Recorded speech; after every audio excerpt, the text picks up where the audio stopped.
Ketemu lagi dengan Bu Asina ya di part 3. Semoga kita sehat semua, anak-anak tetap semangat. Kita berdoa bersama-sama semoga pandemi ini cepat berlalu supaya kita ketemu di kelas ya. Oke. Sebaiknya kita berdoa dulu. Berdoa dimulai.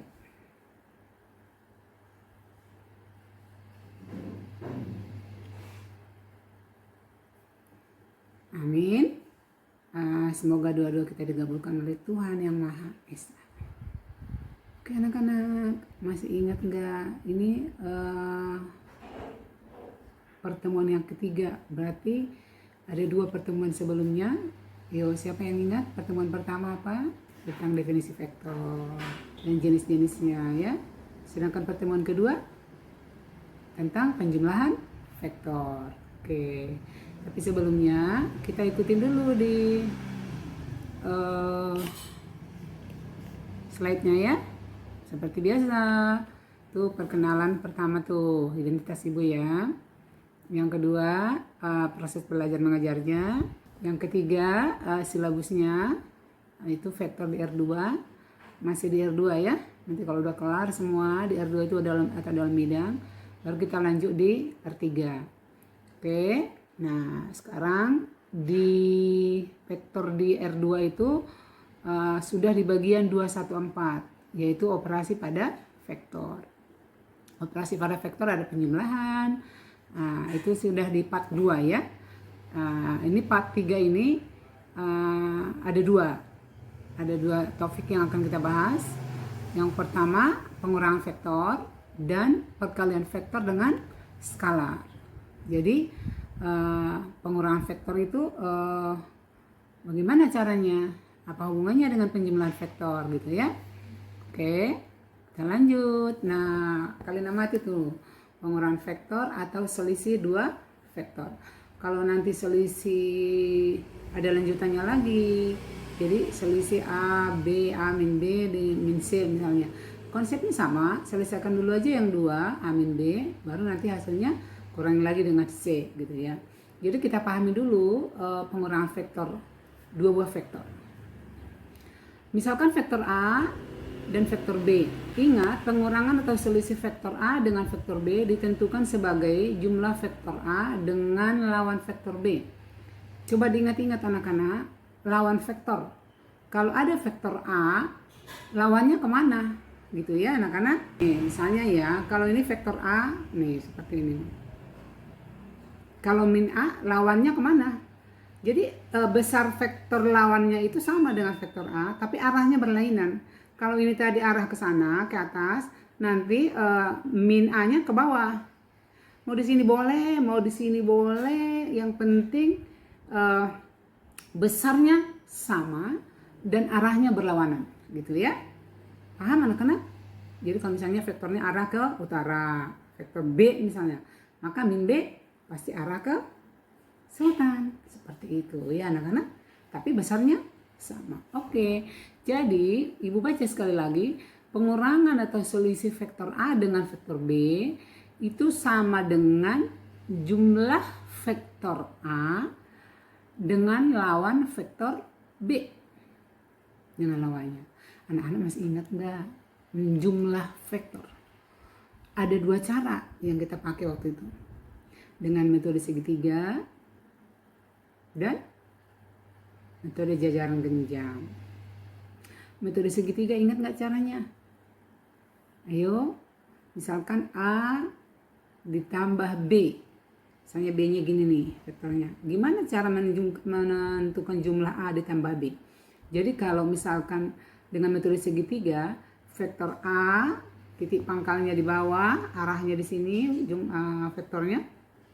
Terus ini ada vektor B, nih misalnya vektor B nih, ini titik pangkalnya di sini nih. Jadi dengan metode segitiga, ini digeser ke sini,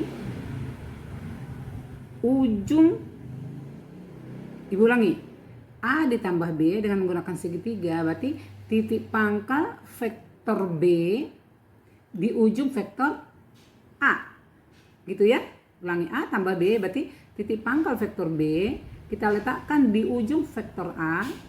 Sudah. Dan hasilnya adalah titik pangkalnya di A, ujung resultannya di ujung vektor B. Paham gak anak-anak? Kalau metode jajar genjang kan dibuatkan, digeser nih vektor B ini sehingga berimpit dengan kedua titik pangkalnya. Kalau udah berimpit, setelah digeser kan dua buah vektor kan bisa digeser-geser, yang penting besar dan arahnya sama.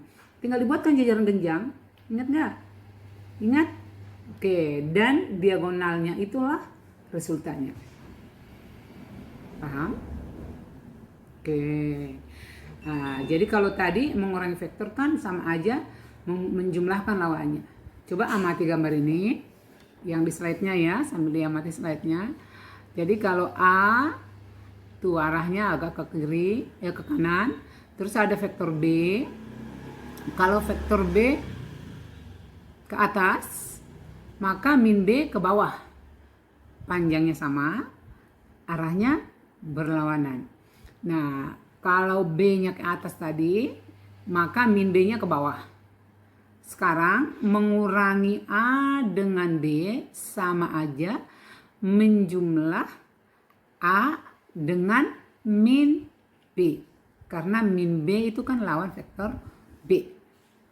Dengan menggunakan metode segitiga, maka vektor A dikurangi vektor B sama dengan vektor A ditambah min B.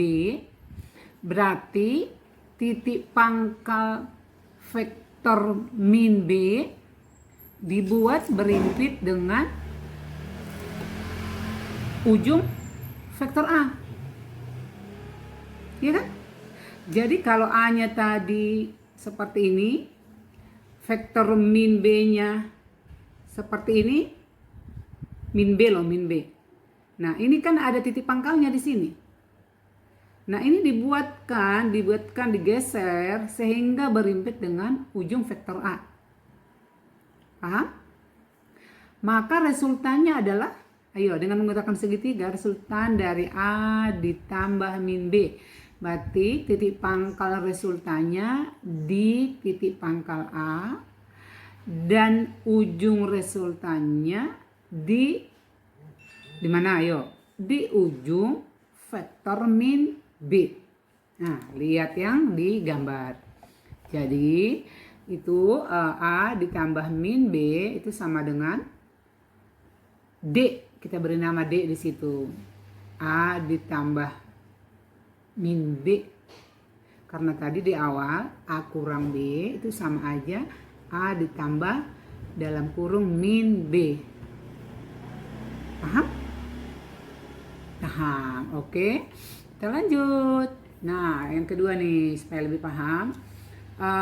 Pada gambar yang 48A di situ ada ABCD merupakan bangun geometri jajaran genjang.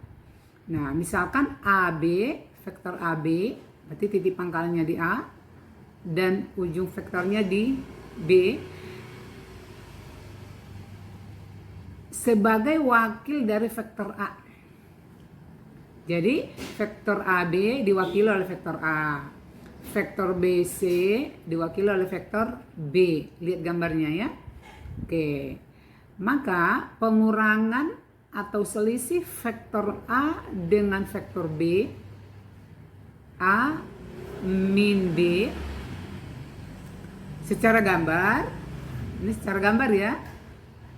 Oke, lihat di gambar 48B. Nah, jadi A yang mewakili AB tadi dan B mewakili vektor BC, maka A dikurang B sama dengan A ditambah lawan B. Jadi kalau B-nya tadi ke arah atas atau ke arah BC, ke arah C, maka min B-nya berlawanan dong. Lihat gambarnya. BC itu diwakili oleh vektor B, sedangkan yang ke bawahnya itu vektor min B.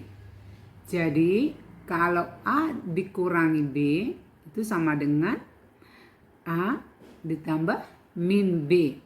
Dengan menggunakan metode segitiga, Itu berarti titik pangkal vektor min B dibuat berimpit dengan ujung vektor A.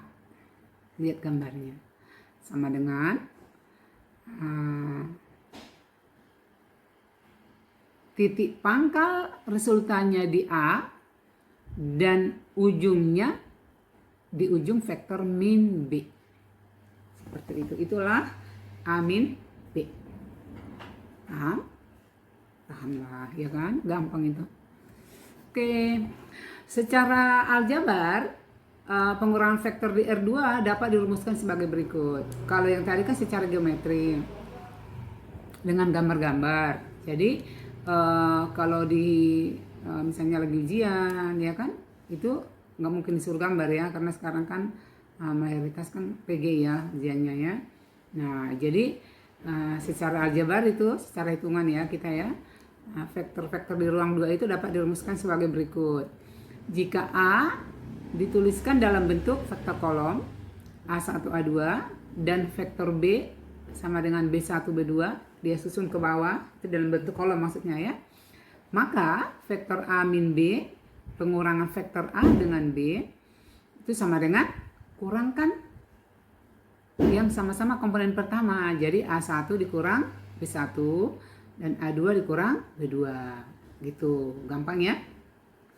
Bisa dituliskan dalam kolom, bisa juga dituliskan dalam bentuk horizontal atau baris ya. Jika vektor A sama dengan A1 A2 dan vektor B sama dengan B1 B2. Oke, maka A min B sama dengan A1 min B1, A2 min B2. Hanya posisinya aja. Ada yang bentuk kolom, bisa juga disajikan dalam bentuk baris ya. Oke.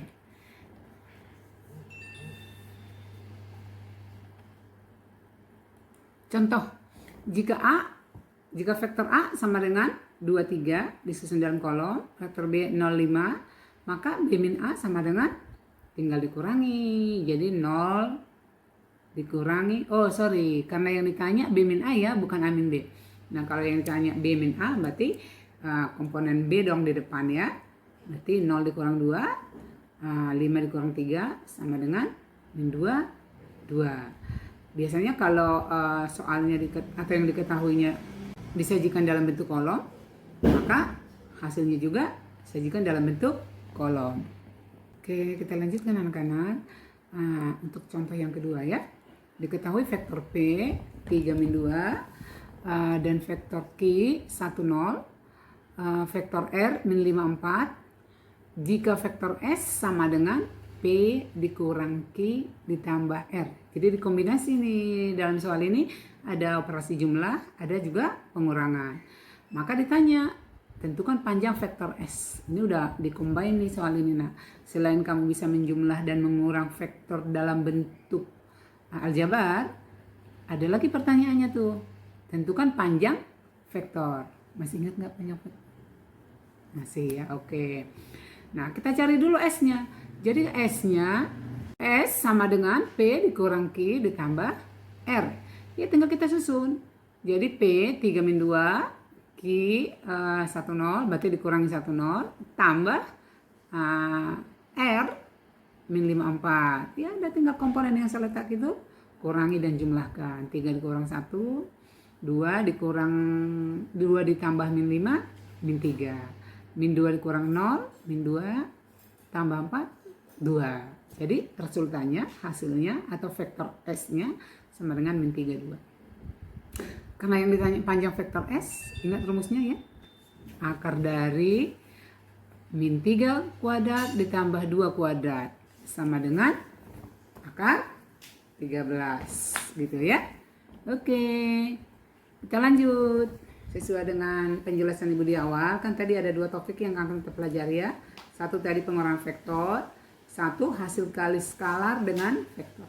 Ingat loh, skalar itu hanya besaran saja. Jadi perkalian besaran saja dengan vektor, gitu ya. Oke. Yang dimaksud dengan perkalian skalar dengan vektor adalah perkalian antara suatu bilangan real dengan suatu vektor. Satu bilangan real, bilangan nyata gitu ya. Ya, satu vektor. Vektor bisa disajikan dalam bentuk baris, kolom atau dalam bentuk baris. Oke, misalkan vektor A dituliskan vektor A ya, itu hanya lambangnya. Ya, maka kalau ditanya vektor 3A itu apa maksudnya? Itu adalah suatu vektor yang panjangnya 3 kali panjang vektor A dan arahnya sama dengan arah vektor A. Jadi kalau perkalian skalar dengan vektor, pasti arahnya hasilnya itu searah dengan vektor sebelumnya. Ya, jadi 3A itu adalah besaran vektornya 3 kali dari panjang vektor A, tetapi arahnya sama. Coba lihat gambarnya. Tuh, vektor A. Terus kalau 3A berarti panjangnya 3 kali panjang vektor A, 3 kali gitu ya. Dan arahnya tadi kalau ke sini arahnya ke sana juga. Kalau min 2A gimana dong? Min 2A. Berarti berlawanan arah. Kalau tadi arahnya A ke atas, kalau min A ke bawah dong. Kalau min 2A panjangnya 2 kali dari panjang vektor min A atau panjang vektor A. Jadi tuh lihat gambarnya, min 2A panjangnya 2 kali tapi arahnya berlawanan dengan vektor A. Paham ya? Paham lah, gampang ini. Oke, jadi dengan demikian secara umum hasil kali suatu skalar dengan satu vektor dapat didefinisikan sebagai berikut ya anak-anak. Misalkan vektor itu adalah vektor A, bilangan realnya misalkan M. Ya. Jadi hasil kali skalar M dengan vektor A ditulis sebagai hasilnya misalkan C, itu hasilnya kan terserah kita namanya apa. Kita berilah di sini C. Maka C sama dengan M A. M kali vektor A. M bilangan realnya atau skalarnya dan vektor A dibuat panah di atasnya. Panjang vektor C sama dengan hasil kali panjang M dengan panjang vektor A. Jadi hasil kali M dengan vektor A. Kenapa dia buat pakai nilai mutlak? Jadi kalau misalnya nih tadi kan min 3A. Nah, nilai mutlak dari min 3 kan 3. Artinya panjang vektor hasilnya, hasil perkaliannya 3 kali dari vektor A, bukan min 3 kali gitu loh. Jadi hasilnya atau panjang vektornya sama dengan nilai mutlak M kali panjang vektor A. Kalau awalnya tadi vektor A1, maka min 3M panjangnya adalah nilai mutlak min 3, berarti tetap 3. 3 kali 1 sama dengan 3. Kalau tadi min 3A, berarti minnya itu menyatakan apa? Panjangnya kan tadi tetap. Tapi minnya itu menyatakan bahwa arahnya berlawanan dengan vektor A. Oke, ada catatan nih. Jika M besar dari 0, maka vektor C searah dengan vektor A. Ya, ini hanya kesimpulan aja nih. Sebenarnya setelah kalian praktekin, nanti ketahuan sendiri ya kesimpulannya. Tapi kalau M-nya kurang dari 0 atau negatif, maka vektor C berlawanan arah dengan vektor A. Catatan, notasi dia buat gini, M, ada garis 2, itu adalah dibaca sebagai nilai mutlak dari skalar M. Bilangan real M. Paham nggak? Kalau ada yang kurang paham, nanti tanyakan. Langsung chat ya. Langsung kirim ke WA ya. Oke. Nah, perhatikan gambar ini nih.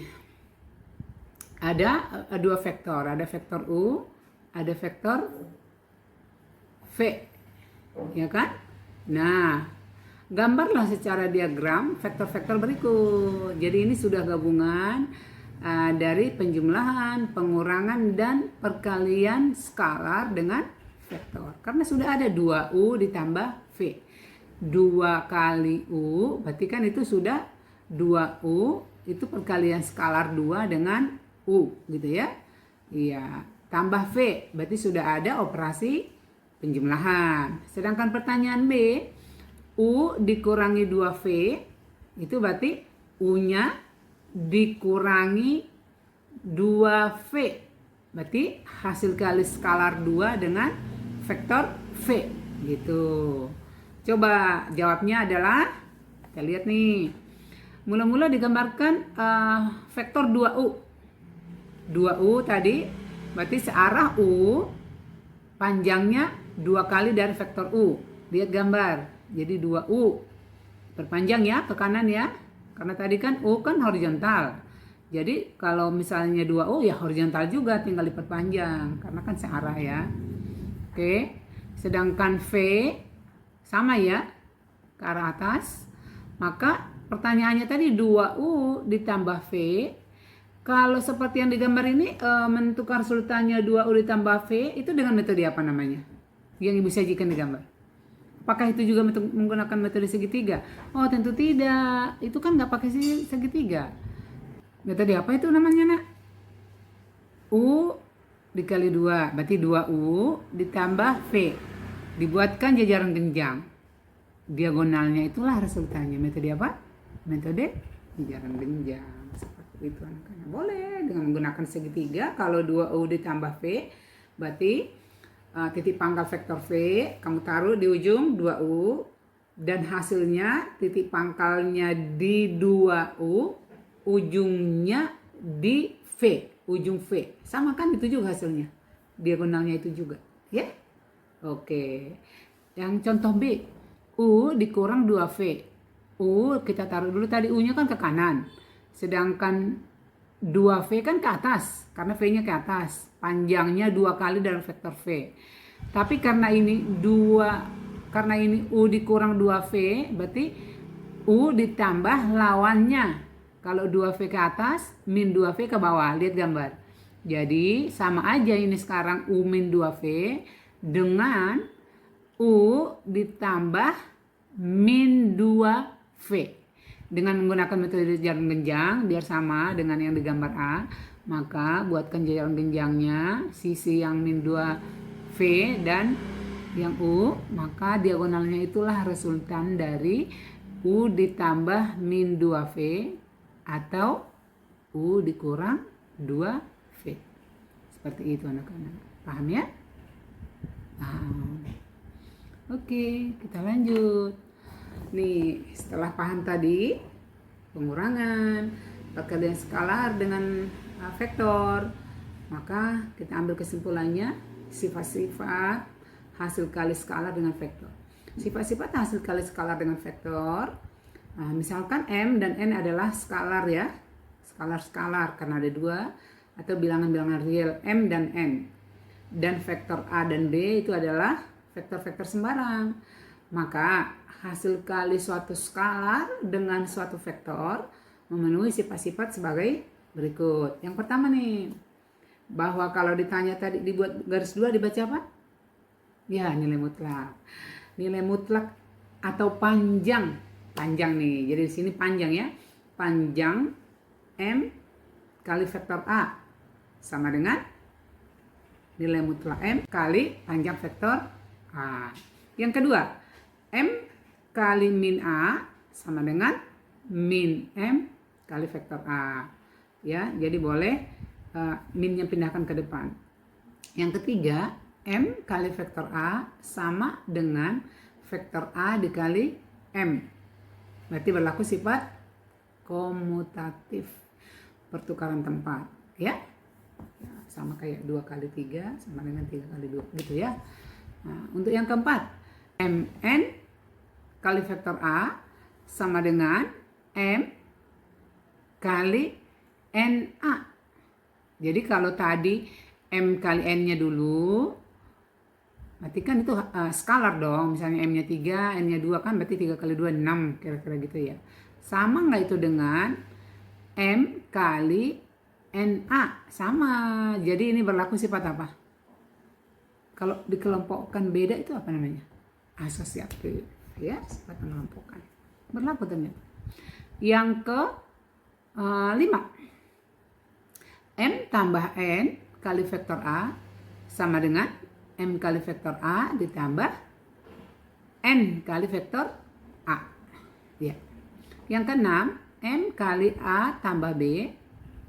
M kali vektor A tambah B sama dengan M kali vektor A ditambah M kali vektor B. Sifat apa itu namanya? Distributif, disalurkan ya. Ya, M kali A dulu ditambah M kali B. Jadi didistribusikan M-nya ya. Paham ya anak-anak? Paham. Oke. Nih, secara aljabar perkalian vektor di R2 dapat dirumuskan sebagai berikut ya. Ya, jika vektor A sama dengan A1 A2, maka M itu tadi apa? Skalar atau bilangan real kali A1 A2 sama dengan tinggal dikalikan koefisien itu ya. Dikalikan bilangan realnya. M kali A1, M kali A2. Jadi dikalikan ke elemen yang di atas, kalikan juga ke yang di bawah. Boleh juga ditulis dalam bentuk baris. Jadi vektor A kali A1 A2 sama dengan, ulangi, vektor A1, A2 disajikan dalam bentuk baris, maka MA sama dengan MA1, MA2 ya disajikan dalam bentuk baris. Itu hanya masalah penulisan seperti itu ya. Contoh nih, diketahui vektor V 3 min 2, vektor Q 1 0, vektor R min 5 4. Pertanyaan pertama, tentukan nilai dari 2P min 4Q ditambah 3R. Ini kalau secara aljabar gini nggak ada masalah, tinggal kita susun tuh 2 kali yang mana tadi P-nya 3 min 2. Oke, 6 min 4. Min dalam kurung lagi nih 4Q, 4 kali 1 0. Berarti 4 0 ditambah 3R. 3 kali min 5 4, min 15 12. Setelah kamu susun semuanya dalam bentuk kolom, maka jumlahkanlah yang seletak-seletak. Oke, 6 dikurangi 4 ditambah min 15 sama dengan min 13. Oke, yang bawahnya juga min 4 dikurangi 0 ditambah 12 sama dengan 8. Maka hasilnya adalah min 13 8. Oke. Kalau pertanyaan B, tentukan panjang vektor 2P min 4Q tambah 3R. Misalkan hasilnya itu kita beri lambang dengan S, atau resultannya itu adalah vektor S. Tentukanlah panjang vektor S. Karena sudah dapat tadi vektor S-nya, yaitu min 13 8, min 13 8. Kalau kita sajikan dalam bentuk kolom, maka panjang S sama dengan akar min 13 kuadrat ditambah 8 kuadrat sama dengan akar 223. Seperti itu ya. Oke, ini ada latihan soal anak-anak. Latihan soal yang ini kalian lukiskan di buku PR, kalian gambarkan, dipoto, dikirim ke Moodle. Nanti jadi rangkumannya. Pasti bisa. Oke. Nah, oleh-oleh ya. Kalau oleh-oleh ini kamu sempat ngerjainnya pada jam PJJ, boleh juga digabung di Moodle. Tapi kalau misalnya nggak sempat, kirim aja melalui WA. Kalau bisa masukkan di Moodle, kalau sempat itu pasti penilaiannya lebih bagus, berbeda. Tapi kalau nggak bisa, ya kirim melalui WA. Ada kata-kata mutiara. Jadi jadikan diri Anda senang dalam belajar sehingga Anda selalu termotivasi dalam belajar. Harus senang, karena kalau nggak senang gimana ya? Mana mungkin masuk di otak ya? Oke, dan Anda akan dimudahkan dalam belajar. Sekian dan terima kasih. Mohon maaf kalau ada yang salah. Kamu cek kalimat ibu, tulisan ibu di PPT-nya. Kalau kamu menemukan ada kesalahan, japri aja ke ibu, ya. Ya. Oke. Sekian dan terima kasih. Sampai berjumpa lagi di part. Dadah.